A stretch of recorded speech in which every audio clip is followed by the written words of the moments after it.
violence up close. I've looked at autopsy photographs. I've seen with my own 2 eyes what a bullet can do to the human body.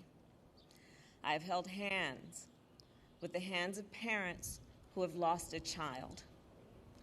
I have seen children who were traumatized by the loss of a parent or sibling. And I have fought my entire career to end this violence and to pass reasonable gun safety laws. Time and again, as progress has stalled, we've all asked, what are we waiting for? Because we aren't waiting for a tragedy, I know that. We've had more tragedy than we can bear. We aren't waiting for solutions either, because the solutions exist. They already exist. People on both sides of the aisle want action. Real people on both sides of the aisle want action. So all that is left is the will and the courage to act.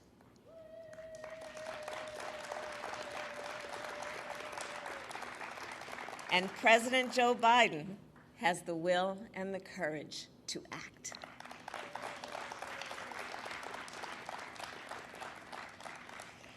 As a United States Senator, Joe Biden took on the gun lobby not once but twice, and he won.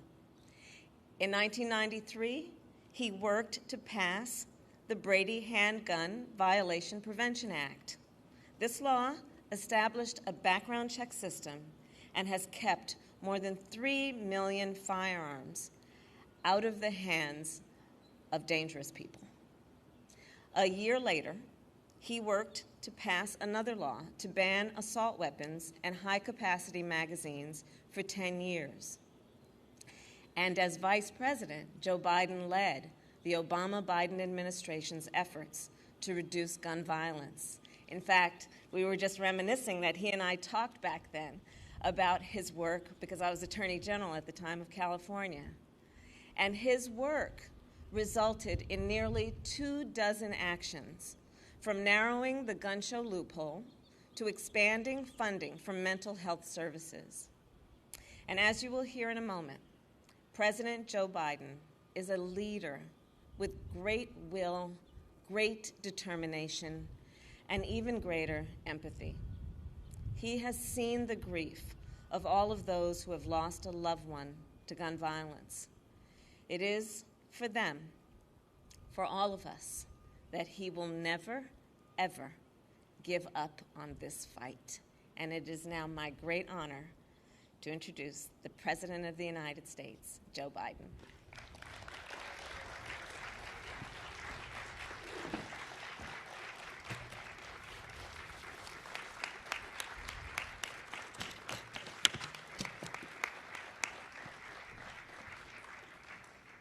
Thank you, Kamala, Madam Vice President. Thank you very much. You know, we're joined today by the Attorney General, Merrick Garland, who I've asked to prioritize gun violence. It's also good to see the second gentleman who is here, and it's good to see the First Lady, Dr. Jill Biden, who cares deeply about this issue as well. And I look out there and I see so many members of Congress who've led in this fight, so many of you who've never given up, so many of you are absolutely determined, as Murphy and others are, to get this done. We got a long way to go. It seems like we always have a long way to go. But also today we're taking steps to confront not just the gun crisis, but what is actually a public health crisis. Nothing I'm about to recommend in any way impinges on the Second Amendment. They're phony arguments suggesting that these are Second Amendment rights at stake from what we're talking about. But no amendment to the Constitution is absolute. You can't yell fire in a crowded movie theater. We call it freedom of speech. From the very beginning, you couldn't own any weapon you wanted to own. From the very beginning the Second Amendment existed, certain people weren't allowed to have weapons. So the idea is just bizarre to suggest that some of the things we're recommending are contrary to the Constitution. Gun violence in this country is an epidemic. Let me say it again. Gun violence in this country is an epidemic, and it's an international embarrassment. You know, we saw it again last night as I was coming to the Oval Office. I got the word that in South Carolina, a physician with his wife, 2 grandchildren, and a person working at his house was gunned down, all 5. So many people, so many of the people sitting here today know that well, unfortunately. You know, they know what it's like when the seconds change your life forever. I've had the pleasure of getting to meet in awful circumstances many of you who've lost your children, your husbands, your wives. You know, they know what it's like to bury a piece of their soul deep in the earth. We understand that. Mark and Jackie, I want to tell you, it's always good to see you, but not under these circumstances. I want to say, before I introduce the rest of the folks, is, you know, what a lot of people have not been through, what they've been through, don't understand. It takes a lot of courage to come to an event like this. They're absolutely determined to make change. But Mark and Jackie, whose son Daniel was a first grader in Sandy Hook Elementary School, or Daniel loves sports, loves outdoor sports, getting muddy. I see my friend, Fred Gutenberg. His daughter, Jamie, was a freshman at Marjorie Stoneman Douglas High School. She was an accomplished dancer. I see Brandon Wolf, who was the shooting at the Pulse Club nightclub. He survived, but his 2 best friends died. Greg Jackson, who was just walking down the street when he was caught in the crossfire of a gunfight. And of course, I see a close friend of Jill's and mine, Congresswoman Gabby Gifford, who is here, who was speaking with her constituents in front of a grocery store in her state when she was shot and a member of her staff was killed. You know, they're here, and their pain is immense. And you know, what a lot of you, hopefully many of you, don't know is you've gone through a trauma. No matter how much you work to make sure others don't go through it, every time you show up at an event like this, it brings back when you got that phone call. It brings back the immediacy of what happened at that moment.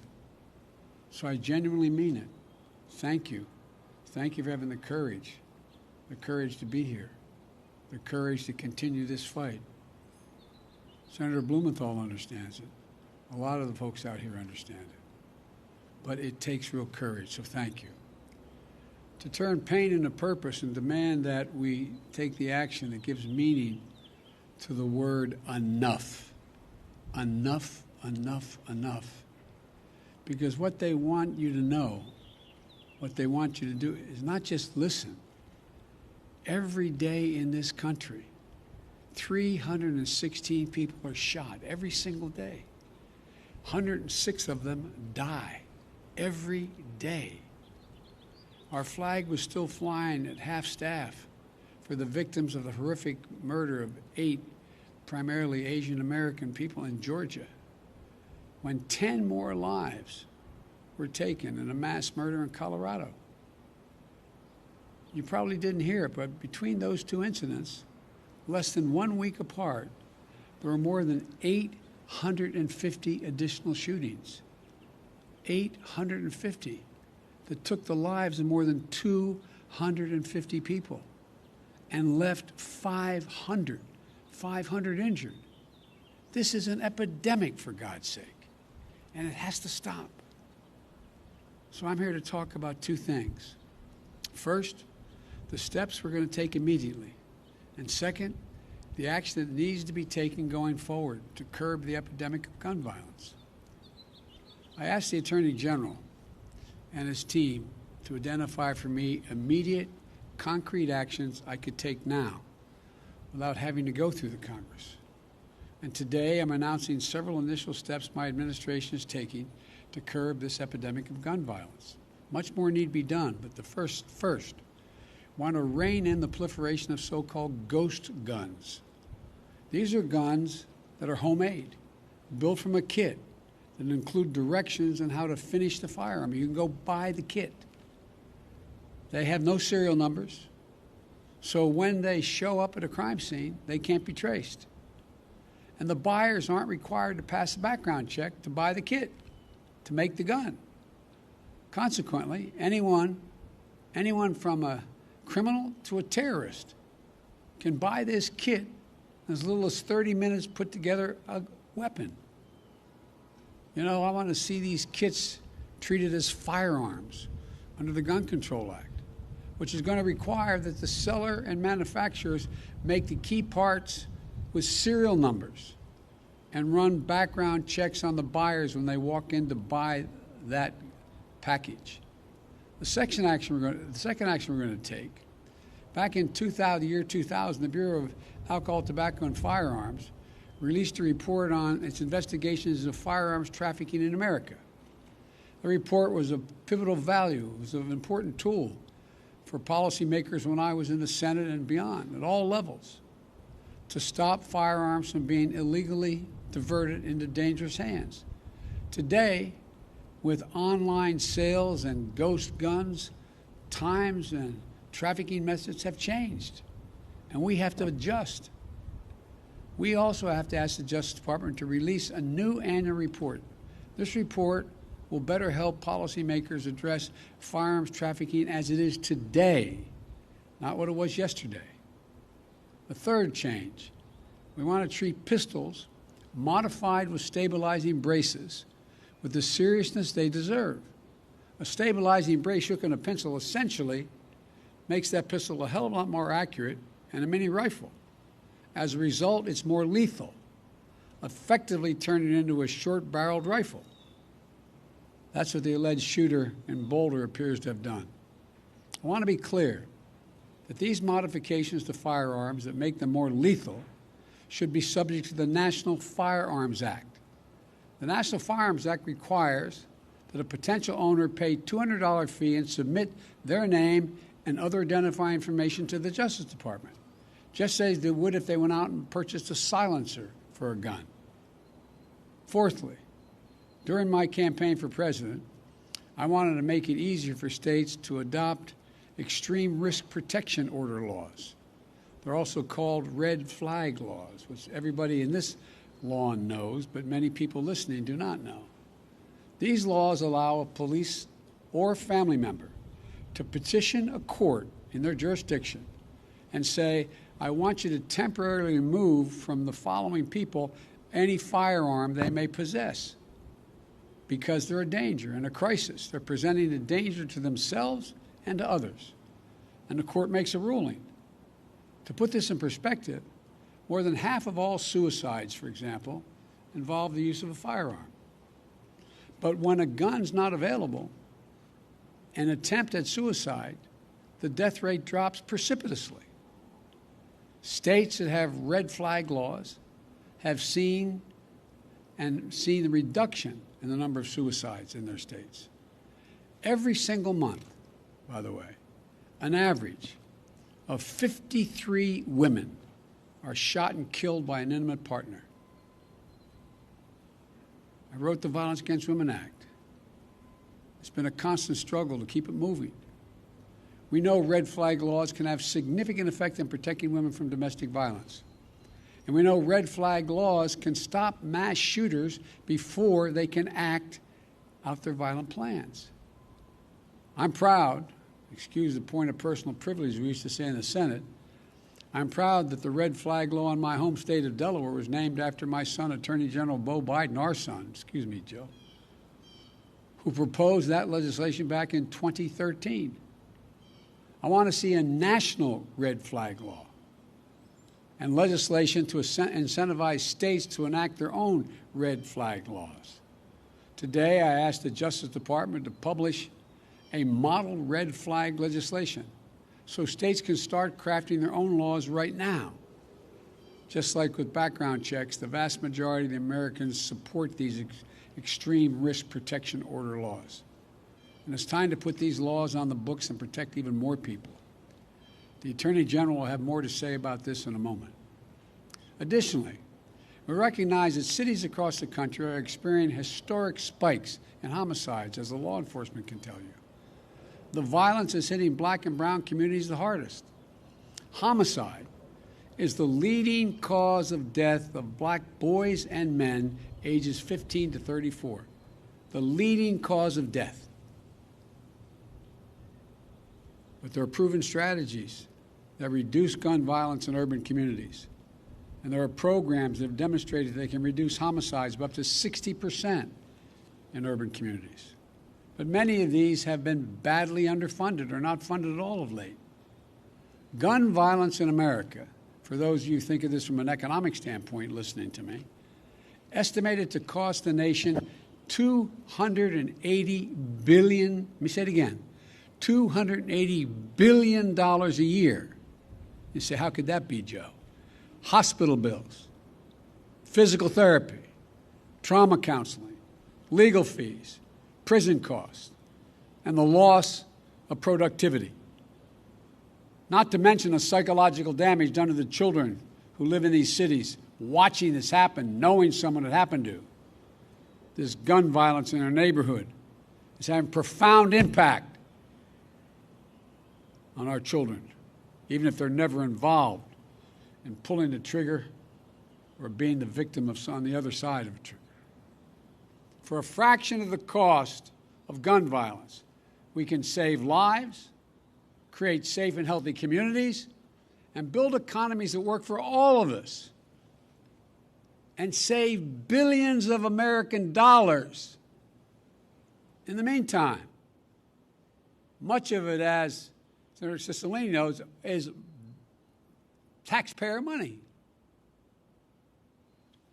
Finally, the Bureau of Alcohol, Tobacco, and Firearms, the key agency enforcing gun laws, hasn't had a permanent director since 2015. Today, I'm proud to nominate David Chipman to serve as the director of the AFT. David knows the AFT well. He served there for 25 years. And Vice President Harris and I believe he's the right person at this moment for this important agency. And I've said before, my job, the job of any president, is to protect the American people. Whether Congress acts or not, I'm going to use all the resources at my disposal as president to keep the American people safe from gun violence. But there's much more that Congress can do to help that effort. And they can do it right now. They've offered plenty of thoughts and prayers, members of Congress, but they've passed not a single new federal law to reduce gun violence. Enough prayers. Time for some action. I believe the Senate should immediately pass 3 House-passed bills to close loopholes that allow gun purchasers to bypass the background checks. The vast majority of the American people, including gun owners, believe there should be background checks before you purchase a gun. As was noted earlier, hundreds of thousands of people have been denied guns because of the background checks. What more would have happened? These bills, one, require background checks for anyone purchasing a gun at a gun show or an online sale. Most people don't know it. You walk into a store and you buy a gun, you have a background check. But you go to a gun show, you can buy whatever you want and no background check. Second thing is to close what's known as the Charleston loophole. Like people here, I spent time down at that church in Charleston. What happened is someone was allowed to get the gun used to kill those innocent people at a church service. If the FBI didn't complete the background check within 3 days, there's a process. If it wasn't done in 3 days, according to the Charleston loophole, you get to buy the gun. They bought the gun and killed a hell of a lot of innocent people who invited him to pray with them. And 3, reauthorize the Violence Against Women Act, which is so-called close the boyfriend and stalking loopholes to keep guns out of the hands of people found by a court to be an abuser and continuing threat. I held over 1,000 hours of hearings to pass the Violence Against Women Act. And one thing came through. If, in fact, a stay-away order, an order preventing the abuser from coming in a certain distance of the person he has abused or she has abused.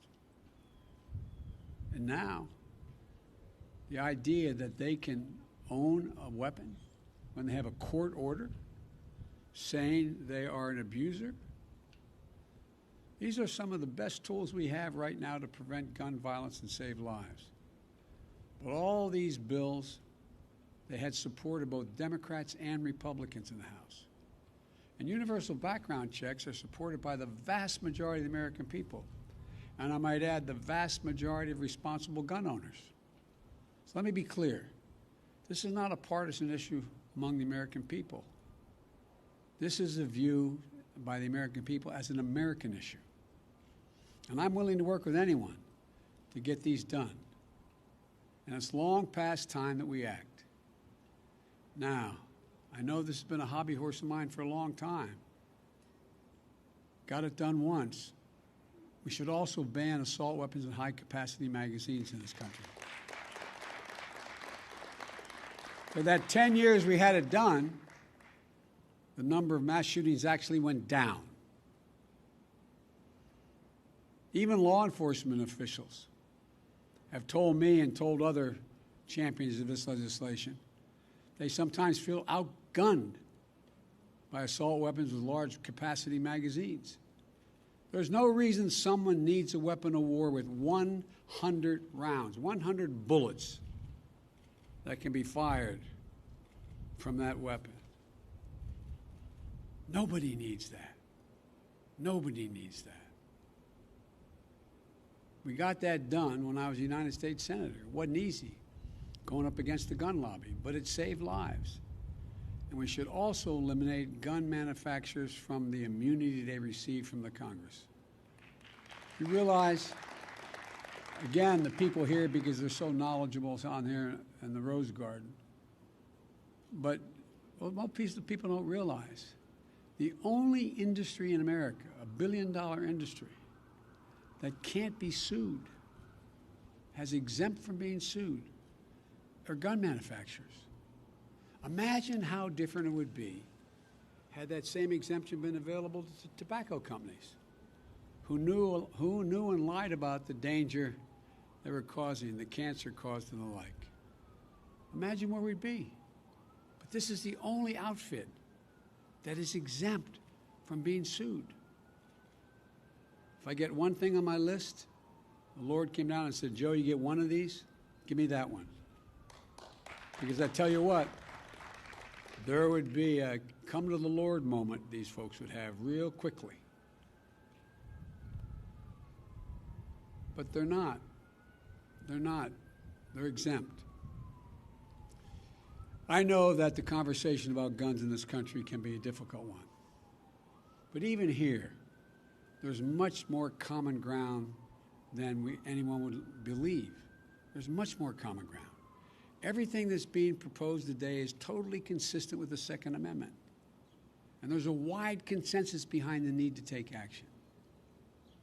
I know that when overwhelming majorities of Americans want to see something change that will affect their lives, and it still doesn't change, it can be demoralizing to our fellow citizens. It can feel like our entire political process is broken. I know it's painful and frustrating that we haven't made the progress that we'd hoped for. But it took 5 years to get Brady Bill passed, and it took even more years to work to pass the assault weapons ban. And it saved lives. No matter how long it takes, we're going to get these passed. We're not going to give up. We have an opportunity to fulfill the first responsibility of government, to keep our people safe. And in the process, we can show the world and show ourselves that democracy works, that we can come together and get big things done. When I look around and see such brave survivors sitting out here in the Rose Garden, public servants who devoted their lives to dealing with this, advocates who feel strongly and are pushing every day to make the rational changes, and courageous parents and family members, I know the progress, even in this most difficult of issues, is possible. So, folks, this is just the start. We've got a lot of work to do, but I know almost every one of you sitting in the garden here, none of you ever given up. We're not going to give up now. The idea that we have so many people dying every single day from gun violence in America is a blemish on our character as a nation. Let me say to all of you, God bless you, but most importantly, the memory of all many of you have lost to the senseless gun violence. And now I'd like to hand it over to the Attorney General for him to speak and make some comments. And I hope I get a chance to see some of you after this is over.